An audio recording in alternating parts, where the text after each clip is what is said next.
مين برونو لاج ده اللي الاهلي بيتفاوض معاه، وهل هو جامد ولا لا؟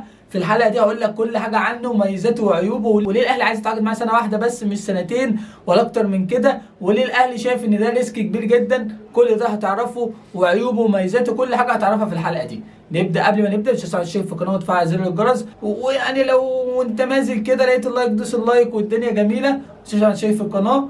يلا بينا نخش في الحلقه على طول. برونو لاج ده عنده 49 سنه، درب انديه كبيره جدا زي بنفيكا وولفرهامبتون وبوتافوجو البرازيلي. هنبدا بقى مسيرته من الاول. هو جه منين وراح فين؟ هو بدا كمدرب لياقه بدنيه.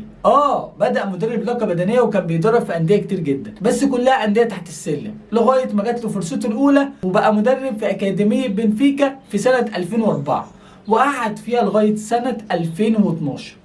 وبعد كده بدأ مرحلته في الوطن العربي، عشان هو درب نادي واحد في الوطن العربي وهو نادي الأهلي الإماراتي، ودرب فريق الرديف اللي هو 19 سنة. وفي الفترة دي ألف كتاب مع مدرب كده كان متقاعد اسمه كارلوس. المدرب ده درب نادي سبورتنج لشبونه وبوشكيتش، وعملوا كتاب كده عن التطور عن التدريب والهجمات، وازاي تقدر تهاجم وتدافع بطريقه 4-3-3. الكتاب ده اسمه تطوير المعرفه.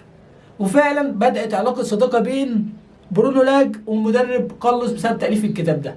وفعلا كارلوس ده أول ما جات له فرصة تدريبية إن هو يدرب نادي شيفليد، راح جاي اتصل ببرونو وقال لك تعالى يا برونو أنا عايزك معايا مساعد. وفعلا برونو راح معاه مساعد في تدريب النادي.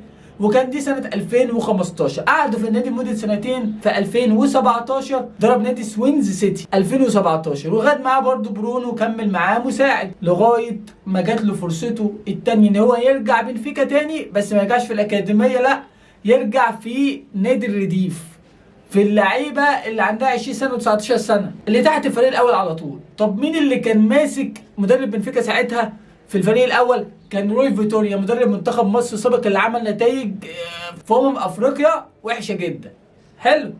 فهو كان بيدرب عادي والدنيا جميله. هو مروح بالعربيه بالليل، لقى رئيس نادي بنفيكا بيتصل بيه بيقول له ايه يا برونو عامل ايه؟ قال له الحمد لله يا ريس. قال له طب بص، ايه رايك تمسك مدرب مؤقت لبنفيكا الكبير، وانت راجل فاهم يعني التدريب وفاهم كل حاجه.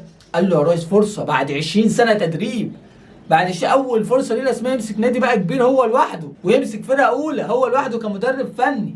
جات في بنفيكا، وبنفيكا طبعا من اكبر الانديه في اوروبا يعني. وفعلا بدأ لعب معاهم أول 10 ماتشات 9 فوز متتالي، وفي فرقة منه وخسر فرقة 10-0، وكانت بداية مذهلة. وفعلا تعين رسمي ان هو مدرب بنفيكا، بدل ما كان مؤقت بقى رسمي مع نادي بنفيكا. خلص معاه فترته وراح راح نادي وولفرهامبتون الانجليزي طبعا معروف.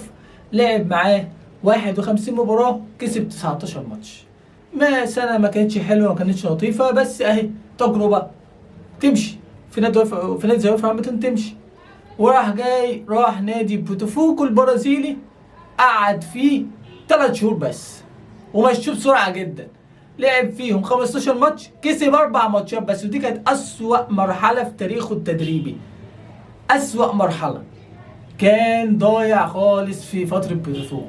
في 3 شهور مشوه على طول، لغايه ما رجع ومسك نادي بنفيكا تاني في ولايته التانيه سنه 2024، ولعب معاهم سنة أولى كويسة جدا. لعب معاهم 66 ماتش، كسب 46 مباراة كويسة جدا. لعب كأس العالم للأندية، وصل بيهم لثمن النهائي في كأس العالم للأندية اللي فات، كسب بايرن ميونخ في مونديال الأندية. كان في دوري الأبطال في ماتش من ماتشاته خسر 5-4، من أقوى ماتشات دوري الأبطال. فكان عامل شغل كويس جدا. في السنة الثانية عمل نتائج مريعة، راح جاي مشينا على طول، وهو لسه ماشي في شهر 8 اللي فات، يعني بقاله شهر قاعد. المدرب ده عنده عيب خطير جدا، وده خلى الاهلي ان هو عايز يقعد مثلا سنه واحده بس، ومع يعملوا اوبشن كده او خيار انك انت ممكن لو انت عايز تجمل وانا اكمل نعمل موسم اضافي. يعني هو يتعاقد مع الاهلي بنسبه 90% سنه واحده بس. ليه؟ لان المدرب ده في كل الفرق اللي راحها هو اول سنه بيتالق جدا، بيعمل ارقام قياسيه وبيعمل كل حاجه صح. في السنه الثانيه في بدايتها بيعمل كوارث وبيخسر خسارات، بيخسر كتير جدا في كل ولاياته. سنه اولى كويسه جدا وسنه ثانيه وحشه جدا. ايه السبب؟ محدش عارف. طب المدرب ده مسك القاب، خد القاب يعني عشان يقدر يمسك الاهلي بتاعه. خد القاب طبعا مع بنفيكا، خد الدوري مره، وخد السوبر البرتغالي مرتين، وخد كاس البرتغال مره واحده. يعني خد 4 بطولات في تاريخه. يعني عنده حته عنده حته البطولات. طب في مشاكل بينه وبين الاهلي؟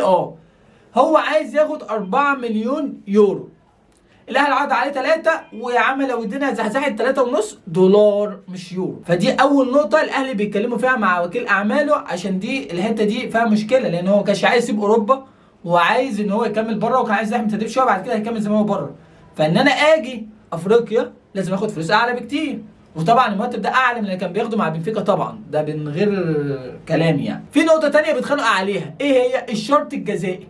الشرط الجزائي الاهلي عايز يخليها 3 شهور بس، مدرب بنفيكا عايز يخليها 6 شهور.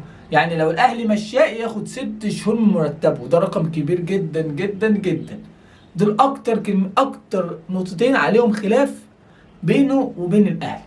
بس هو ما كان رافض العرض في البدايه لغايه ما رجع لاهله وهم يعني اتكلم معاهم، وبعد كده رجع قال لك انا ما عنديش مشكله اجي ادرب الاهلي. ايه اللي حصل؟ قالوا له ايه؟ محدش عارف.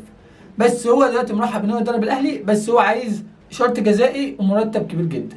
فلسه دي المشاكل اللي لسه في البتاع. طريقته المفضله 4-3-3، وساعات بيلعب 4-2-3-1. هو مدرب هجومي طبعا بلا جدال، مدرب هجومي، بس عنده عيب ان هو بيمشي على سطر وبيسيب سطر.